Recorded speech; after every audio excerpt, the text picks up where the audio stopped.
Gas సమస్యలకు కారణాలు ఏంటి? అంటే ఎక్కువ గ్యాస్ ఉత్పత్తి కావడానికి గల కారణాలు ఏముంటాయి?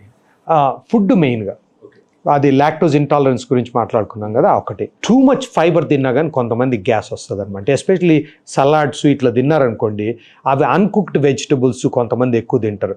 అట్లా తిన్నప్పుడు కూడా అది డైజెస్ట్ కాక అది గ్యాస్ ప్రొడ్యూస్ చేస్తుంది అనమాట. తర్వాత కొన్ని మెడికేషన్స్ కానీ, ఈవెన్ కాన్స్టిపేషన్, మనం మలబద్ధకం గురించి మాట్లాడుకున్నాం కదా, అది నంబర్ 1 రీజన్ అనమాట చాలామందికి గ్యాస్ వచ్చేది.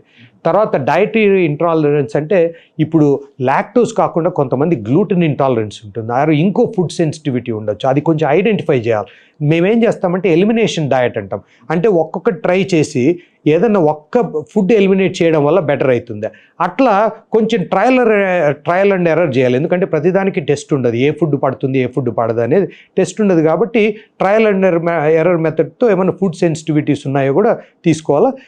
ఇంకా మిగతా మాల్ అబ్జార్ప్షన్ అని కొన్ని ఇంకా వేరే కండిషన్స్ ఉన్నాయి. బట్ కాన్స్టిపేషను, డయట్, మెడికేషన్స్ ఇవి మెయిన్ అన్నమాట రీజన్స్. మీరు తీసుకునే అదే మందులు, అదే నాణ్యమైన మందులు మెడ్ ప్లస్ బ్రాండ్స్ పై సగం ధరకే.